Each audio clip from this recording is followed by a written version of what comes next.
Good morning, everyone. So I just wanted to take some time to welcome you all before we kick this off with our keynote. This year, our slogan is Breaking Boundaries Bite by Bite. So as you enjoy the event, please keep in mind the different ways that representation in cybersecurity, whether it's gender, sexuality, skill level, red, blue, or purple team affiliation, can help protect data today and in the future. We're really sad that this is online and we're not all in Vegas. On the other hand, none of us had to actually pay all that money for the hotel and flights, so I guess there is a silver lining. We found Hopin, and we are hoping that this enables us to have a friendly and calm environment where we can still have those hallway conversations and random meetups. Throughout the event, you can click on the networking tab to get randomly paired with other people.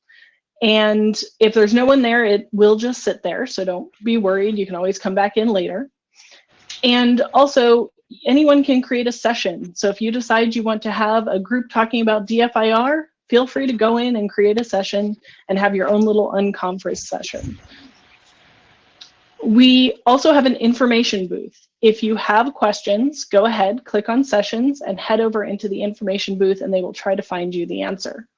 If you have any safety concerns during the event at all, click on sessions, or sorry, click on reception, click on the safety operations link, and you can report an issue and they'll address it.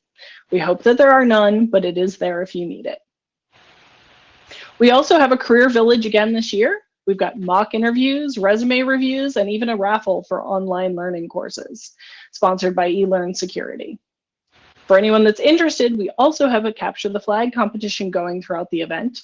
There's a workshop immediately following the keynote over in the Villages stage. So if you've never participated before, or if you've participated but you feel a little nervous, go ahead, show up to the workshop, and they will get you kickstarted. We want to do a huge thank you to all of our sponsors. Without them, we could not have afforded to do this event. MongoDB, Microsoft, Salesforce, Verizon, Amazon Information Security, eLearn Security, Remediant, Intel, Thermo Fisher Scientific, Coinbase, and NS8. They're all in the expo hall. Speaking of the expo hall, there's a whole bunch of community organizations, events, and there's even Red Team Village with a series of talks going on throughout the day in the expo hall. We've got some prizes to give away in there too, so you might as well stop in. Finally, I just wanted to say we're really grateful that you've all taken time out of your day to come by, and we hope that you have a great event. Jasmine, take it from here. Thank you, Nicole. I am Jasmine, and welcome to our keynote, which is with Tracy Z. Maleeff. Just as a quick reminder, there is a pinned post in the chat for this stage for a keynote-specific raffle. There's a Google Docs form to click and enter. Tracy is talking about empathy as a service to create a culture of security. She is an information security analyst at the New York Times Company with a background in library science. And I will go ahead and hand it over. Thank you, Jasmine. Hello, everyone. Okay, hopefully you can see my, yep, there we go, okay. All right. Thank you all for joining me today. Your participation in this Diana Initiative event means that you support women and non-binary folks in information security, and that's a great thing. Diversity of thought solves problems. Events like this couldn't happen without the support of allies, so welcome to everyone today. I'd also like to recognize that being here today means that you have an interest in your personal and professional development, and that deserves praise. For some of you, this event may be outside your comfort zone, and you are to be commended for taking the step to be here. So welcome to everyone. Let's begin my talk today about the concept of empathy as a service to create a culture of security. But first, have a disclaimer. First, a disclaimer and then an and such. Disclaimer is thoughts and opinions expressed are mine and my own and not that of my employer. In other words, if you take issue with something that I say, please take it up with me. If we were in person, I would encourage that you buy me a gin and tonic at the bar afterwards. But for now, just send me a note if you have something that you disagree with, and I'll be happy to discuss it with you. And then my and such is what I'm about to present to you is a structure of thought from library science. I will show you how it can be transferred into information security. I know that to some of you that seems like a far-fetched idea. The things that I cover in my talk may not apply to everyone, but I just ask that you listen with an open mind and apply what you can to your situation. Thank you. Let's begin.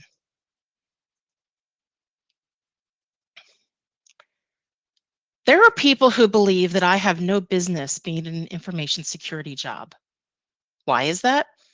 Because on paper, I am a woman of a certain age with a liberal arts and library science education and no real tech experience. That's how I look on paper. But if you look deeper, you'd understand how I bring with me transferable skills and a different point of view very much needed in this field. But on paper, I look like what someone once said to me at DEF CON, that I looked like I was searching for the Tupperware convention and got lost. Yeah, that really happened. But this talk isn't about me. It's about my wish for the information security industry and community to utilize empathy more often when dealing with end users, colleagues, and anyone else you deal with professionally when it involves security. Considering how someone looks on paper is a very short-sighted view of how they really are. Using this 7-step principle from library science called the reference interview, I'm going to show you how to be more considerate and conscious of people and how these steps can turn them into security advocates. Look beyond the superficial. People are not paper. Before we go any further, I'd like to quickly clarify a definition of empathy. Empathy is not sympathy. I'm not asking you to feel sorry for your end users. I'm asking that you imagine what it must be like in their shoes, how security looks from their perspective. For many people, the idea of a password manager or identifying a phishing email is a scary thing. This does not make them stupid. Therefore, do not belittle them over their lack of knowledge. Theodore Roosevelt said, "No one cares how much you know until they know how much you care." It doesn't matter if you are the elitist of all the elite hackers in the land. If you don't demonstrate some empathy and compassion while dealing with people, that knowledge means nothing. In other words, don't put people down for not being tech or security savvy just to make yourself feel more important. That is a garbage attitude to have, and you're better than that. So what are the steps of the reference interview? You can see them here on the screen. I will go through each one and explain how it relates to security and how you can implement it in your own world. Remember, when I'm talking about empathy as a service, I mean this not just for end users, but for your colleagues, whether that means other departments within your company or other professionals outside your company. It's also just great to use empathy as a service for these newcomers to the industry who want to learn. This is a great guideline of how to troubleshoot the core of security, humans. So, there's one thing that brings all these steps together.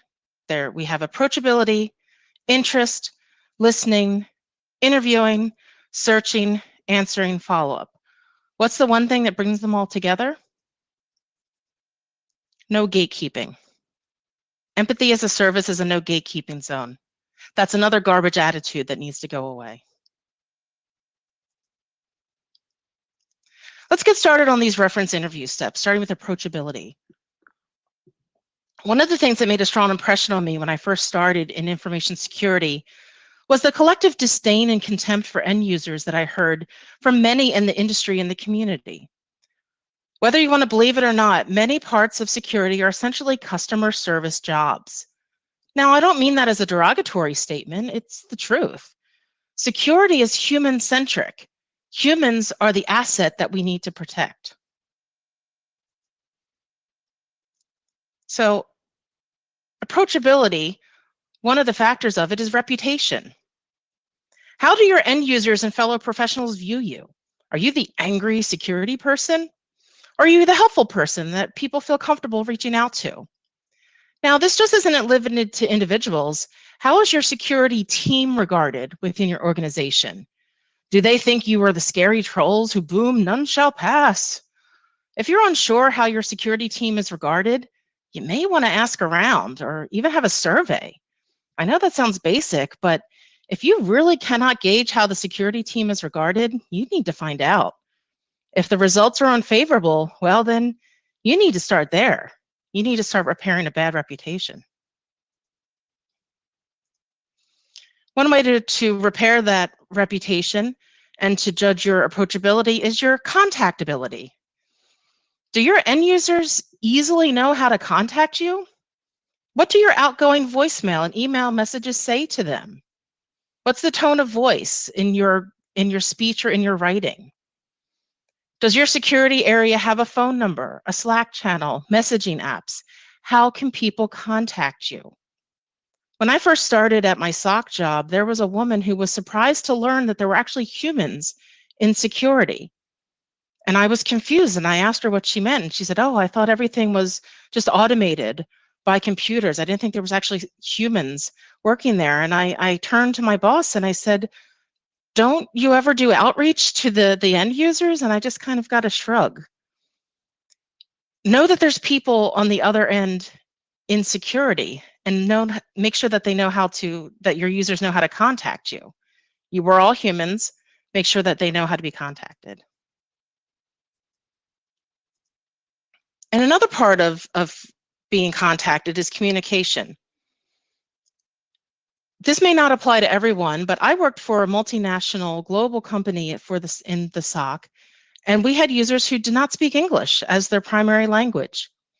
If you have users in your organization who may not be strong in English, do you have accommodations for them?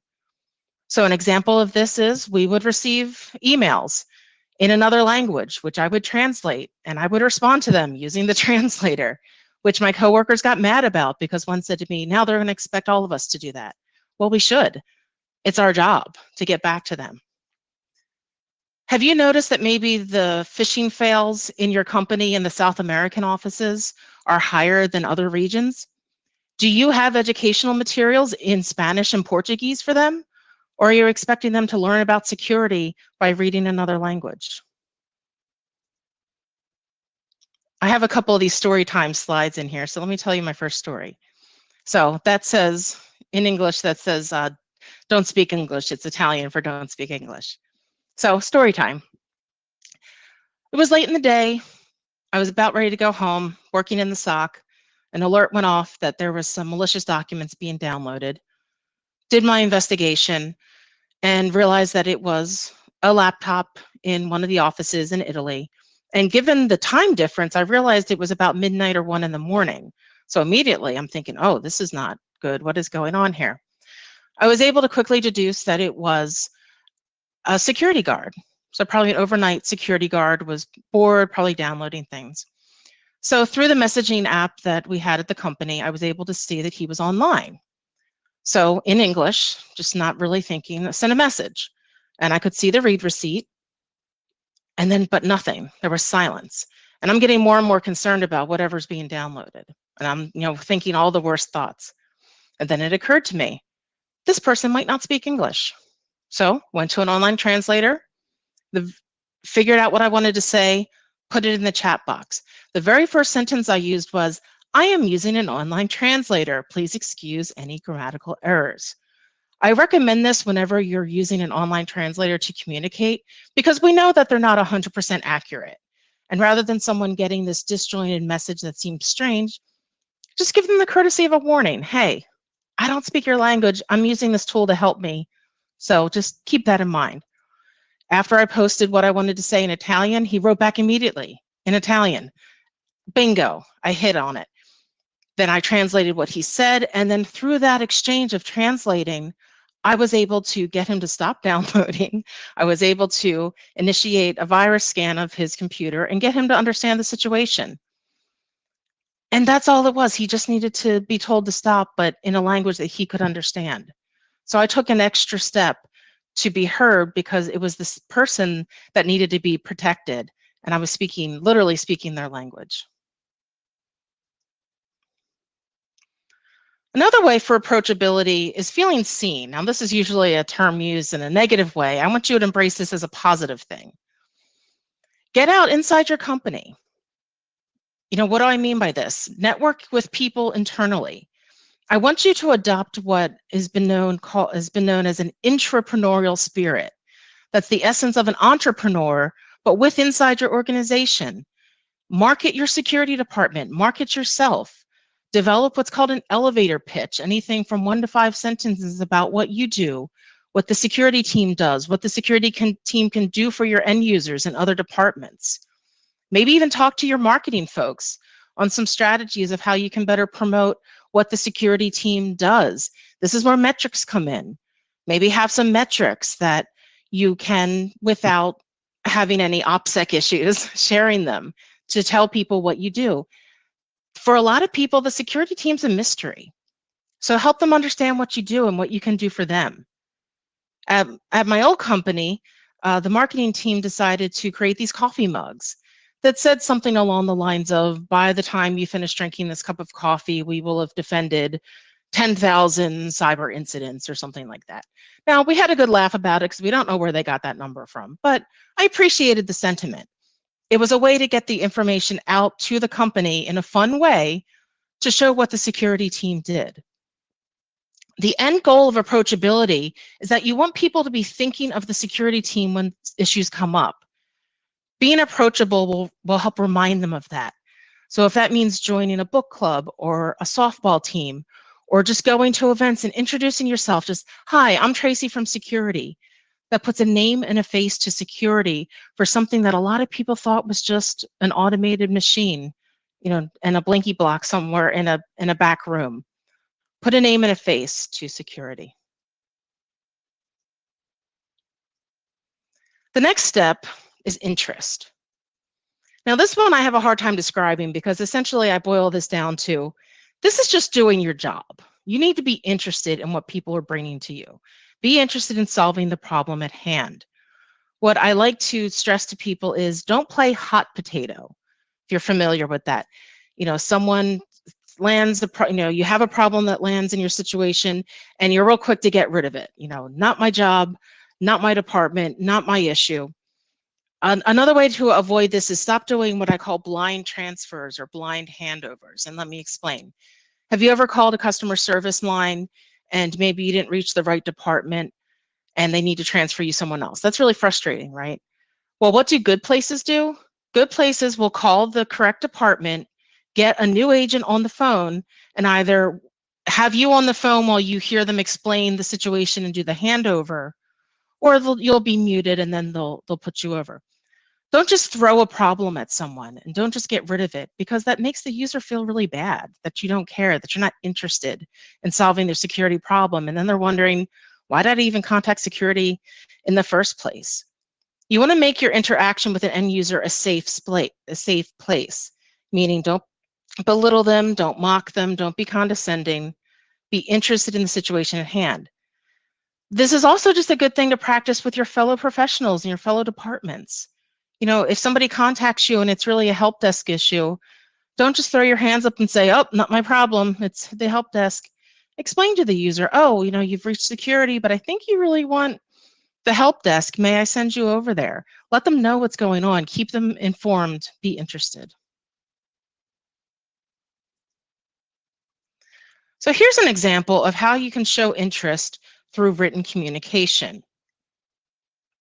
And I cannot stress this enough. If you're using written communication, you are not E.E. Cummings. Use sentence case, use punctuation. I want to give you an example of a letter here that is very brief, but conveys a lot of information that, again, shows your interest in the user's problem. So first, you need to have a salutation. In this case, we have Dear Robert. It could be Hi, Susan. It could be Hello, Rajiv. However you want to do a salutation. Let's look at the body of the message. I have 2 sentences that convey 4 very important pieces of information. Let's look at the first sentence. Thank you for contacting the security team about the phishing email you received.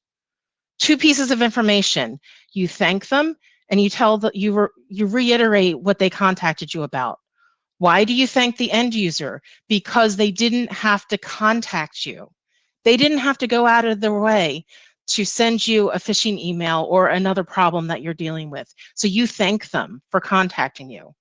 And then you reiterate why they contacted you so that it's not just a generic, hey, thanks for email. Why did you contact them? The phishing email. I'm going to tell you why you contacted me. You contacted me about that phishing email. Second sentence. We will investigate and get back to you within a business day. 2 pieces of information. Your action, what you're going to do, investigate, and a reasonable amount of time to get back to them. So again, the person receiving this message knows what you're going to do with it and when to expect a time that they'll hear back from you.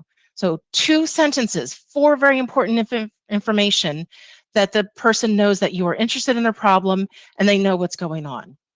So then you'll want a complimentary close. You can use best regards, sincerely, cheers. And then most of us have signature files in our email, but make sure that when you sign off on it, put your name, put your title. Again, you want to make sure that people know there's a human behind this email. Who are you? And what's your responsibility? Are you a manager? Are you an analyst? Give people context. This is a great example of showing interest in the user and having really clear, concise, professional communication. So I want to share another story with you. So I received a call one day in the SOC, and I could tell immediately that this gentleman, Carl, was sick. I could hear he was congested. I could hear the wheezing in his voice, but I could also hear the tension and the stress. And he said to me, I'm homesick. I'm on a lot of cold medicine, and I realized that I just clicked on a malicious email. So I said, okay, now this talk isn't about remediation, so I'm not going to go through what I did, but I was able to get information from him of which email he was referring to, and I investigated. And long story short, it turns out it was a false positive, no harm, no foul. The site that he clicked on was actually taken down. Everything's fine. But the part stuck in my head of, okay, he's kind of drugged up right now, and he made a poor security decision. What can I do to show interest and kind of help on the side of security? So I came up with a little bit of a fib. I said, okay, Carl, we are going to do a virus scan of your laptop. Are you able to spend an hour away from your laptop? Now, you and I know that it doesn't necessarily take an hour to do a virus scan, but again, fibbing for the purpose of security. And he said, yes, I can step away for an hour. I said, okay, let's do this. I'm going to walk you through how to initiate a virus scan on your laptop. Go take a nap. Go take an hour nap. When you feel refreshed, go back on your computer. And he said, oh, that's a good idea. I'm going to do that. And I could hear the tension leave his voice. I could still hear that he was sick, but I could feel the tension go away. So that's how we left things. Now, again, I told a little bit of a fib, but again, I was very quickly thinking, what other bad security decisions is he going to make while he's under the influence of cold medicine? So I just, made a quick decision of, you know what, I'm gonna fib a little bit, and no harm, no foul. He got to take a nap. He understood what he did was wrong. There was no need to beat him up for it. Virus scan came back clean. All is right in the world.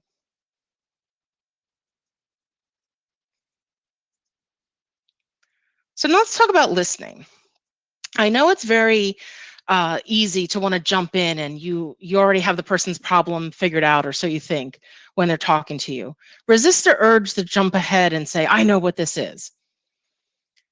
I want you to pay attention to what the end user doesn't say.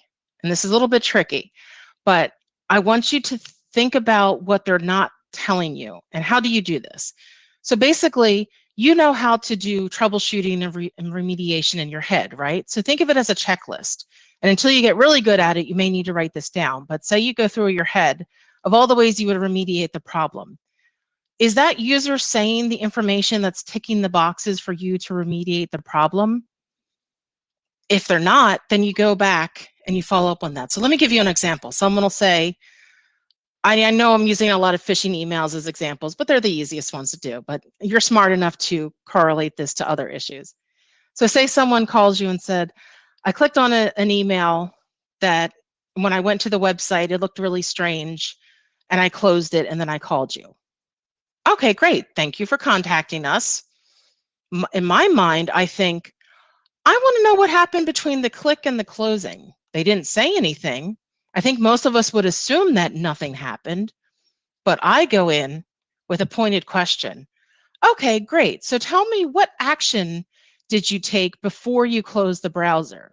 And this actually happened one time. Someone said to me, oh, well, it asked for my Microsoft 365 login. So I entered the information, and when I hit enter, nothing happened. So then I figured something was wrong, and I closed the browser and I called you. So I think we all can figure out what happened, right? Their password was just stolen. But they didn't say that the first time. Again, not because they're stupid, not because they're dumb. To them, that wasn't a detail that was necessary. That didn't mean anything to them, but that means the world to us, right? So you need to listen to what they don't say. Users may omit information because they don't realize it's relevant, or sometimes they're very nervous when they contact security and they're just not thinking straight. You need to listen for what is not being said.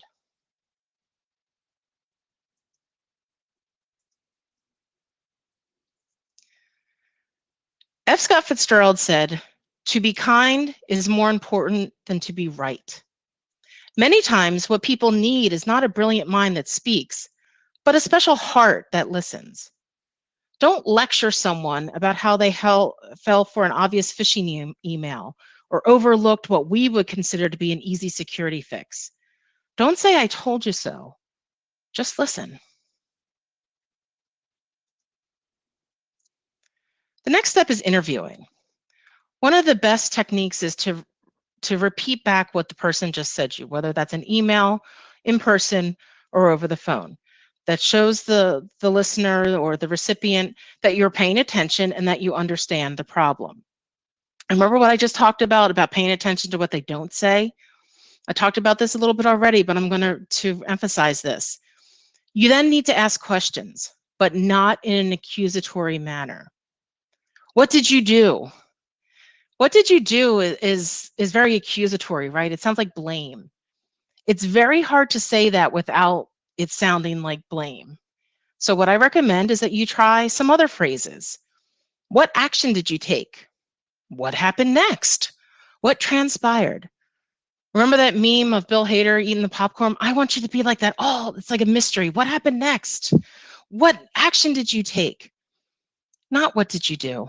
Again, you don't want to have blame. You want them to, it's elicitation. You want to draw as much information out of them.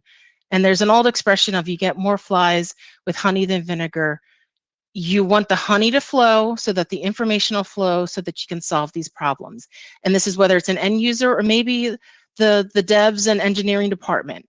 Maybe they're talking about something and they're maybe not sharing all the information because they don't think it's relevant. So just ask some questions in a nice way to let the information flow so that you can work on a security problem together. Searching. Now, this is kind of redundant because a lot of what we do is searching anyway to solve problems, but I want to give you some ideas of different ways to look at this.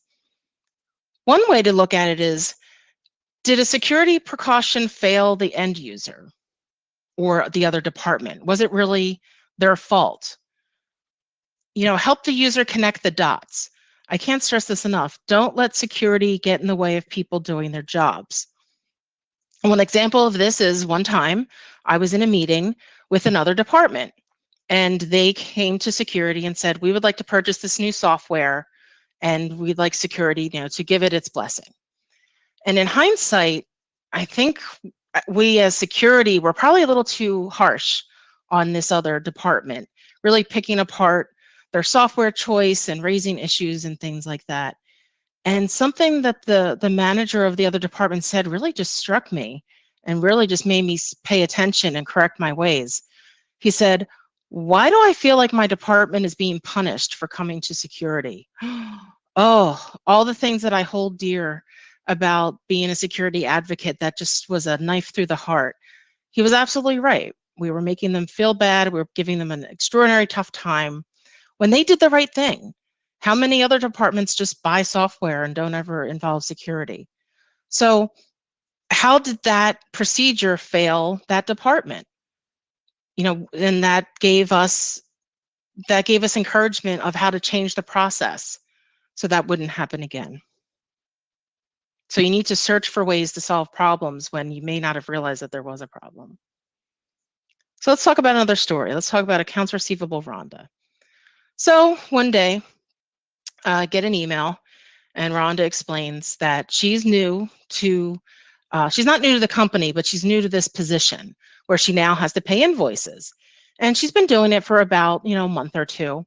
And there's this one vendor that they pay weekly that all of a sudden, the invoice shows up and it's different than before. It used to be just a PDF attachment, but now it's a link to, DocuSign or some site like that. And she didn't know what to do. So immediately they gave her pause. So the first thing I did was commend her for contacting security and, asked her questions about it. So I said, let me investigate this DocuSign and I'll get back to you. Because we know a lot of times phishing emails go through sites like that. So I tore everything apart. I couldn't find anything wrong with this. So this time I called Rhonda back and I said, Rhonda, do you have a contact at this company? And she said, yes, Joanne. I said, okay. Can you talk to Joanne to see if this is a new method that they're using? And Rhonda's response was, well, yes, I can email her. And this is when I helped Rhonda connect the dots. I said, Rhonda, if this company has been compromised and their email is compromised, there's a chance that if you email Joanne, you might be emailing the bad actor. She hadn't thought of that. And she was very apologetic. And I said, don't apologize. It's fine. Security's my job. I'm helping you understand this. So I said, I said, do you know what her voice is? Have you talked to her before? She said, yes. I said, great. Call her. Ask her about this. So long story short, they changed the way that they did invoices and bothered to not tell anyone that they were invoicing, that they changed it. So again, Rhonda, if she had not reached out to security, she might have just paid the invoice. And in this case, it was safe, but what if it wasn't? What if months went by and then the vendor said, hey, you haven't paid us for months, and Rhonda's saying, no, I've paid you all this time. But Rhonda also didn't understand about email compromise, because again, that's not Rhonda's job. I've told this story before and people will push back and say, oh, well, Rhonda should have known. Why? Security is not Rhonda's job. It's my job. It's my job to help Rhonda connect the dots, which I did. So again, I took time to explain to her that situation.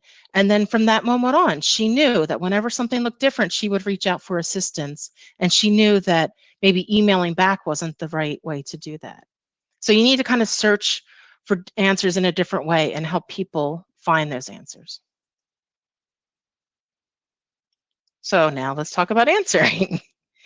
Again, I can't stress this enough. You need to thank people for contacting security, and you need to remind them. I've already mentioned this once or twice. You need to remind people that they did a good thing, even if it's a false alarm. You need to remind them, you did a good thing by contacting us, because in my mind, I'm looking at the big picture of, okay, well, we were safe this time. What if we weren't? This was good that she contacted us. Another phrase that I like to use is it's a very American-centric thing to say you're welcome if someone says thank you. What I prefer to say is my pleasure to help, or just my pleasure. Because again, I feel like we're not doing them a favor. I feel like if someone says thank you and you say you're welcome, I feel like it's more like a transactional favor. This is my job. This is my passion. This is what I enjoy. I don't want to say you're welcome. I'm going to say my pleasure. So it's my pleasure to help. And if you don't feel comfortable saying that, then think of something else. But just, respond to them in a way that, you want to create that safe space, that they feel good that they reached out to you. So when you answer people, I also want to bring up something called a teachable moment. Teachable moment is something that we talk a lot about library science. It's when you take that extra time to kind of show someone the way of, of the mistake that they made and show them how to do something right going forward. So this is an example of a teaching material from a university in Canada. And I would keep things like this saved on my desktop all the time. And I would use them as teachable moments of, hey, let me show you how that really works. So this is a good thing to have. Now, whether it's your regular educational material or something you create yourself, it's also good to keep these in a format that you can send to someone, whether it's an internal link or a PDF or something, something that you can send to them, because most of the time I have found that people are willing to stay on the phone or stay on an email exchange with me to learn this. But sometimes you'll get someone who'll be like, I don't have time for that. I just want to go. So you want to be able to send it to them too. So have things saved on your desktop or somewhere easy to access. Have something that you can send to people that they know that it's safe for them to look at. And you want to create teachable moments in the spot while it's fresh. They can understand what they did incorrectly. And again, most of the time I have found that people are willing to do it, to listen to me, because I've done all these other steps to make them feel listened and heard and comfortable. But again, I know, and I worked for law firms for a long time, I know that not everyone is going to be receptive to that. So you do your best, but teachable moments on the spot are great ways to help create a culture of security by showing people how to do the right thing.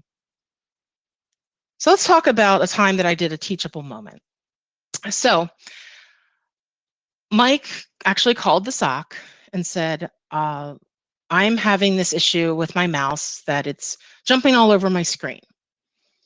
And I said, oh, okay, Mike, well, you've reached the security office. It sounds like you might need the help desk. May I transfer you over there? And I gave him the opportunity to give me more information, which he did. He then said, well, I just spoke to the help desk and they said this is a security issue. And I said, oh, why is that? He said, well, last week I went to a malicious site on my laptop and now my mouse doesn't work. Oh, okay. So that is information I could have used a few minutes ago. I did not say that, but I'm thinking, okay, so now I have more information. So now this is a new game, right? Now we may have a security issue. So I do all the steps to figure out where he went, what he did anything download, and everything I'm finding is coming up clean. His computer's clean. I'm not seeing any downloads. I'm not seeing anything. But I don't want to just abandon him and be like, oh, okay, everything looks good for security. I want to send you back to the help desk. I wanted to see this through. And I don't know why or how, but all of a sudden it came to me and I said, Mike, are you using a wireless mouse? To which he gasped, oh, you can see that through the computer? No, I cannot see that. I said, it's just a hunch here. And he said, yes, I'm using a wireless mouse. I said, okay, let's go with this. When's the last time you changed the battery in that wireless mouse? And there's a pause and he thinks and he goes, never. Okay, let's do this. Go find some fresh batteries, try it out, call me back. So I moved on to my next problem. He calls me back 15 minutes later, very apologetic, very sheepishly said, yeah, it was the batteries.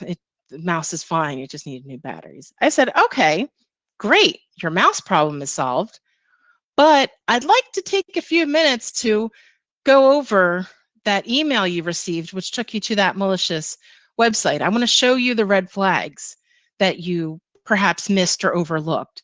May I have some of your time to go through this now?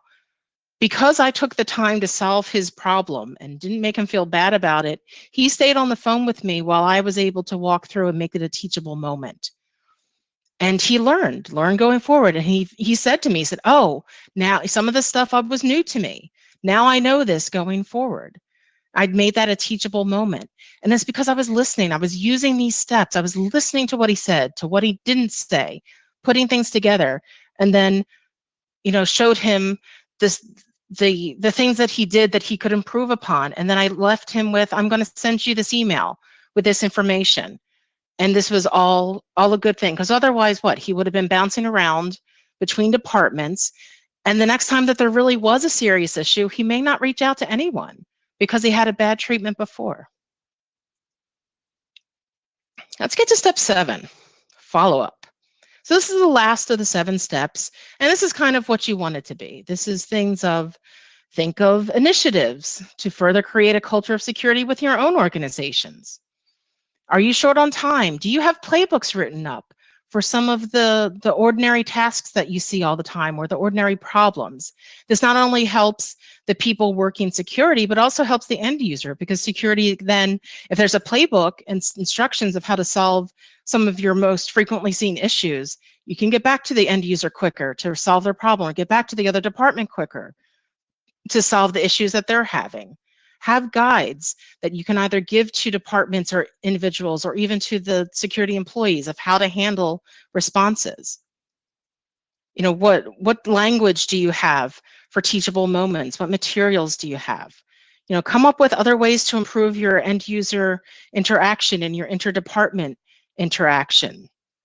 But most importantly, for follow-up, turn takeaways from your user interaction into improvements. Do you realize that maybe there was a flaw in a system that could be improved upon? Like I mentioned the meeting before with the other department, where maybe we weren't really so great to them. I saw that that was a problem, but I turned that into an opportunity to improve a process. So really kind of do these post-mortem evaluations of things. Are you identifying issues that you can then turn into gold? Because then that's going to make things better for everybody. So some other things to follow up I like to call random acts of security kindness. Lead by example. Tell, then show. What do I mean by this? Don't just tell someone, use a password manager, and then walk away thinking that you are the most amazing security professional in the world because you dispensed some fairy dust of knowledge. If you don't show them how to use a password manager, they're not going to use it. If there's another department that's doing something that might be secure, don't just tell them that they're doing it wrong. Show them how to use it correctly. Facilitate security through kindness. And this is perhaps one of my favorite ones that I call the cyber cupcake. This came to me one day in the SOC that I wanted to reward someone for doing something good by bringing attention to a problem to us, and also just being very receptive of how to remediate it. And I couldn't think of anything to do. And at the time I worked for this, multinational global organization. I couldn't send them anything. So I thought, what do people like? People like cupcakes. And they can be anything, especially a picture of them can be anything you want. They can be gluten-free, they can be vegan, they can have bacon on them in a photo, whatever you want. So I found a picture of a cupcake and I sent it to them in email and I said, thank you for bringing this to our attention and for the great work for fixing it. Here is a cyber cupcake. I called it a cyber cupcake. Sure, I thought that they might roll their eyes and think I was dumb for sending that. The response I got back was so heartwarming. It was, you made my day. And I kept doing that. So whether it was through a messenger with an emoji or this just JPEG I had saved on my desktop, I send out cupcakes to reward positive behavior from a department or an end user. And I've done this. I do this as often as I can, not to the point that it ruins the surprise of a cupcake, but if I see something that somebody really went out of their way to do to work with security, reward that positive behavior. Now, if you work in a small enough organization where you can give actual cupcakes, oh, you're going to be a big hero. But for those of us who are more distant, and everybody's kind of distant these days, right? A cupcake emoji goes a long way for making someone feel good about what they did to help with security. Another way is to do outreach. Everybody loves snacks, right? So this is an actual photo of a king cake from a Mardi Gras party that my department had. We had an extra king cake. So I had the thought, oh, our security office hours are tomorrow. I'm going to bring this king cake to the office hours. And when I tell people that we're open for office hours, I'm going to tell people that we have cake and then they can have cake, but they also have to talk to us about security. So sure enough, we had an amazing turnout, and we did have some people who wanted to steal cake and run away, but there was actually one person, I kept him in the doorway for 5 minutes while I talked to him about security, and in the end was actually able to educate him about something he didn't know about while he stood there nibbling on his piece of cake. And it was a great session. Snacks bring people out in the office. Now, again, I know things are more difficult because we're all distance, but Someday in the future, we will most likely be on site again, or you can send people things. You can send people, say, a Starbucks gift card through email, and as a snack for them. Think of it as a return on investment. You want to entice people to listen to you, and snacks kind of help facilitate that. I also want to share something that we did for a long time in the last library I worked at. Now, again, this might not be possible for all of you, but I just want to share this as an example of something we did. So every Christmas time, everyone on the library staff would bake home goods, cookies, cakes, cupcakes, candies, you name it. We'd all bring them in on this appointed day, and we'd create these big trays full of snacks and wrap them up real nice. And then we'd walk through the firm and we'd give them to the help desk, to the mailroom, to accounting, to the receptionists, to thank them for working with us throughout the year. And this was relationship building. And, some people have heard me tell this story and say, oh, well, you just bribed them. No, we didn't bribe them to do anything. It was not in exchange for anything. It was out of the goodness of our hearts. But that return on investment goes a long way, because 6 months later, when it's 4:59 on a Friday of a holiday weekend and you need a check cut and someone from accounting will stay late to help you, a cookie tray goes a long way to build that interdepartment relationships that help you. So we all need each other to succeed. So do things like outreach and nice things like that to have a return on investment of kindness, and it's relationship building. I want to bring up the lunch and learn. This is not a new concept, and a lot of people think of lunch and learns as dealing with end users. I want to throw the idea out there of doing a lunch and learn with other departments. And again, I've said this a couple times. I know from experience that other tech departments see security as a mystery. And so why not come together for a meal? Have them spend 15 minutes talking about what they're working on, spend 15 minutes talk about what security is working on, figure out how you can work on things together. Outreach to your other departments within the organization can, again, help build a culture of security.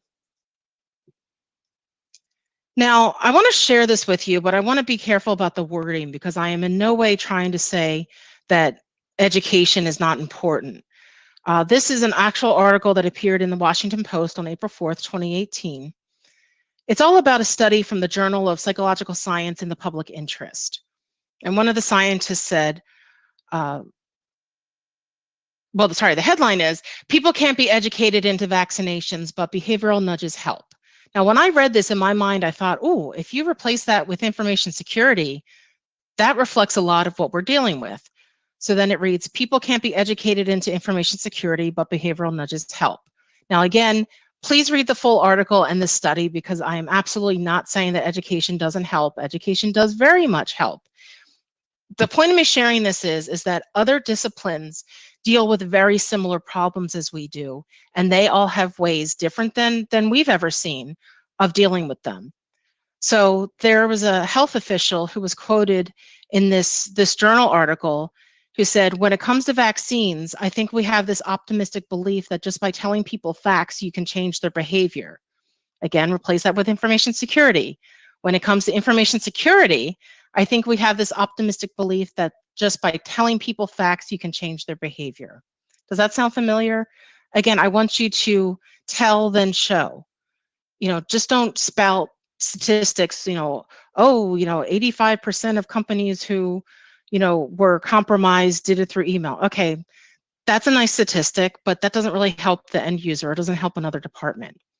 So what I really want you to do is to keep an open mind. And when you're looking at your follow-up step, look to other industries, other disciplines. How do other people solve the similar problems that we have in security?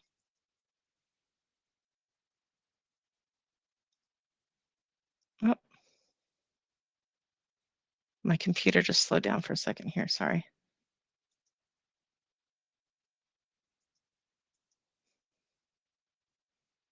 What is happening?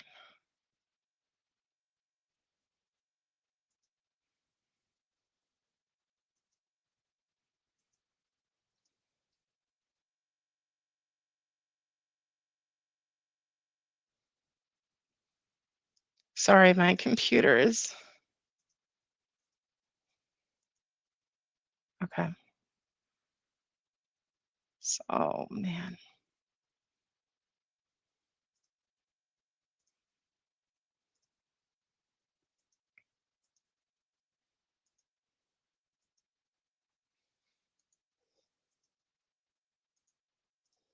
Okay, automation. Sorry about that. Computers, right? Automation. Has everything been automated that it can be while still maintaining approachability? Again, I talked about having canned responses, or playbooks set up ahead of time. But remember, there are so many people out there who think that there's nothing but, bleep blorp, blinky boxes behind the scenes. Make them know that there's humans there, but for our sake, for workload, automate what you can, but without losing that touch.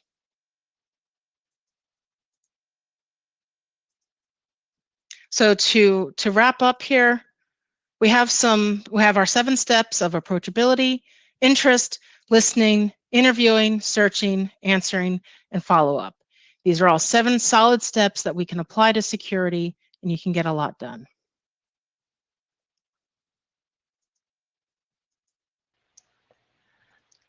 Thank you, Tracy. Oh, I'm not done yet. I'm so sorry. That's okay. So just a few more minutes, everyone. Sorry. So I've thrown a lot at you today. So I'm going to give you some strategies for success, or also why you should care about creating a culture of security. One is the sugar bowl principle. I know that we all have expensive blinky boxes to help with network security, but remember, security at its core is human-centric. So make your security team compatible with the humans that you're protecting. The humans are your front line, your infantry. Make sure they know how to report back to you. The sugar bowl principle is, if you have a bowl of sugar and you drop it on the floor, the bowl shatters and the sugar goes everywhere. You have 2 choices. You can either clean it up right away to make it look to the point that nothing ever happened, or you let it sit and fester. And maybe you cut your foot on a shard of the glass and the sugar gets under the tiles and now you have ants and you have a bigger problem. I'd rather be approachable and have a user or a department contact me at a minute before lunch about a problem than a minute before quitting time on a holiday weekend, and then I have to spend all night and all weekend solving something. If you make yourself approachable, you'll learn about problems sooner, and that's best for everyone. Another reason why I should care about security as a culture is because security is a cost center, also known as overhead.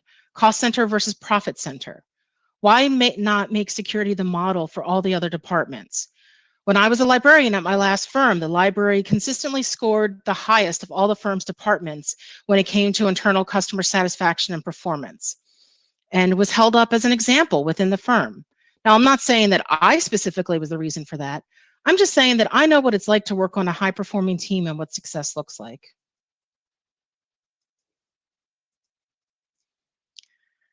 Now, I want to give you a coping tip real quick. Dealing with a lot of end users and other departments can be very stressful, and you want to let that stress go. What I dealt with a lot in the SOC was a lot of coworkers saying things like stupid users, stupid engineers, stupid developers, stupid this, stupid that. Everybody was stupid. I chose to take a little bit more positive route. I channeled my inner Southern US woman. And if somebody did something that was, not great security-wise, I'd just take a deep breath and just say, bless their heart for trying. Now, those of you who are familiar with this expression know this isn't actually a nice thing to say, but it's a not nice thing to say said in a nice way. Sometimes that's all you can do. You need to get your stress out, but I prefer to do it in a more positive way. Just deep breath, click my tongue, they are just, bless their heart for trying. They are just doing the best with what the Lord gave them. You know what? And just exhale and go about your day. Sometimes that's the best you can do.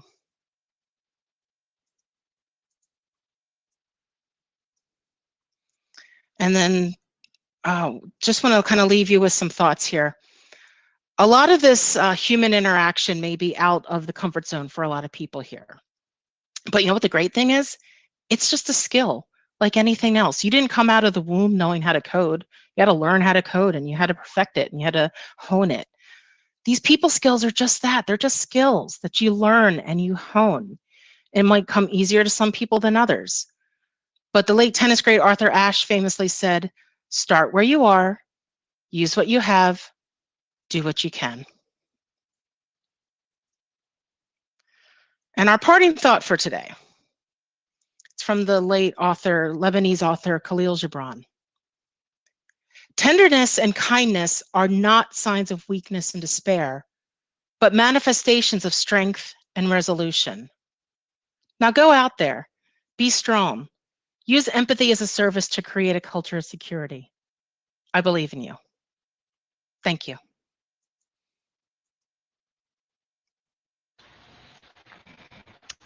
Thank you, Tracy. That was amazing. I apologize for interrupting you. The audience was very emphatic that they wanted more Tracy. When that happened. I apologize for the computer issue, but computers. Just a hashtag shameless plug. The first one's my OSINT blog. The next is my Nuzzle newsletter, and then it's my Twitter. But yeah, I'm happy to take questions.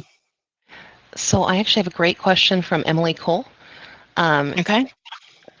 They say, I'd love to hear Tracy talk about ways to influence people to build more security into their products, which I'm assuming that means, working with colleagues who may be in product development and other technologists who are not in security at your organization.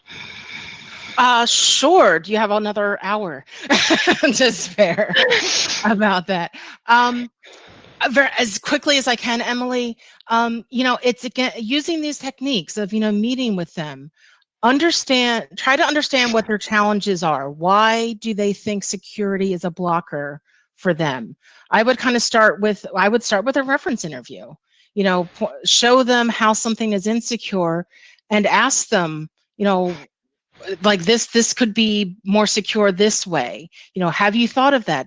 There's a chance they haven't even thought of it. But I would try to find out their motivations, find out what they think, why they think security is a blocker to them. You may not get great answers. They may just shrug their shoulders. And I went to a developers conference once, and nobody cared about security, and they told me as such. But on the one hand, I took away from it, okay, well, this is the attitude I'm dealing with. So now I'll prepare that way. So I would try to discuss with people why they think security is a blocker, and kind of go from there. And then again, tell, then show. Tell them how it can be better, and then show them. So I hope that helps. Wonderful. And Sarah Clark asks how you've dealt with raising executive level awareness of basics, which can be a managing up challenge. Sure. Now, a lot of times that's not personally my responsibility, but I've worked as part of a team for it. You need to make it personalized to them. So, they may say, well, I'm, at my old job in the SOC, we'd have people say, well, I'm not on social media. And I would say, well, is your spouse or your kids? You come at it from different ways. And usually that's the buy-on of, oh, okay. Because a lot of times they don't think outside of their own scope of things. If it helps, depending on who you're talking to, talk about the cost benefits, the savings. Executives love savings, right? So figure out ways to demonstrate security as a cost saving measure. And I guarantee you a lot of executives will respond to that. So again, there's some great articles out there about brain types. You've kind of figure out the brain type of the person you're speaking to, and you address those, Maslow hierarchy of needs with them. You figure out what they hold most dear and address that. If they're very cost conscious, cost centric, then address costs of security, how it's a good thing. Like, well, we could spend X amount and protect you now, or we could spend X millions amounts later to recover, from a breach and things like that. So if you kind of put it that way, then a lot of people understand. I hope that helps. I think that's fantastic. Thank you. Cassandra Brunetto is curious what your most challenging experience was with a customer or client and how you navigated that. Sure. It's not actually a security example, Cassandra, but I'd like to share one with you. When I was at the law firm library, I had this one, this one attorney. He was very old. He was let me phrase this delicately. He was close to retirement. and he was just very persnickety, and he would fight with me tooth and nail all the time. He constantly wanted me to purchase books for him, and it got very contentious and it got very stressful. And one day my boss said, "You two are going to go to lunch and hash this out because I'm tired of hearing about it from both of you." So we went to lunch, and he explained to me that, he was concerned that he was getting pushed out of the firm because he was close to retirement, and he wanted all these books because he wanted to show that he could take on different types of cases. I said, "Okay, I understand that, but I only have a certain budget that I can buy books with. I can't just buy every book for your whim." So we hashed all this out, and we came to an understanding. And I said I understood where he was coming from, and I made a deal with him. I said, "When you sign a client, actually sign the papers, sign a client to a different area of law for which you do not have a book, then I will buy it for you." And he was happy with that. But until that, we were really butting heads a lot, and it was a very stressful situation. So it took being forced together over lunch to hash out, to understand his point of view. And then I was able to make, a reasonable accommodation for that. And from then on, I was his librarian. He only wanted to talk to me. And but smooth sailing. Then I was able to really then call the shots of, and say things to "No, you already own that book." "Oh, right, okay." So I hope that helps. But sometimes it's just kind of understanding someone's situation. They might bark a lot, but if you get down, sit down, and really understand what their problems are, what their motivations are, then you can work with that. Fantastic. I believe that we are coming up close to 9 Pacific, so I'll let you close. The audience is typing things like wild applause. It was Oh, sorry. fantastic Yeah, let session. me get to that page there. I am terribly sorry that I had that little bit of a computer issue, everyone. So I apologize for that, but thank you. Thank you so much. But yeah, I apologize for the little glitch that we had. But what can you do? Computers. But thank you so much for joining me today. I really hope this was helpful. I hope you like this. I'm passionate about this. And I want all of us to do better. I just want everyone to feel the way I do about security. And, it doesn't have to be, it can be a very positive experience. So thank you all for spending time with me today. I really appreciate it.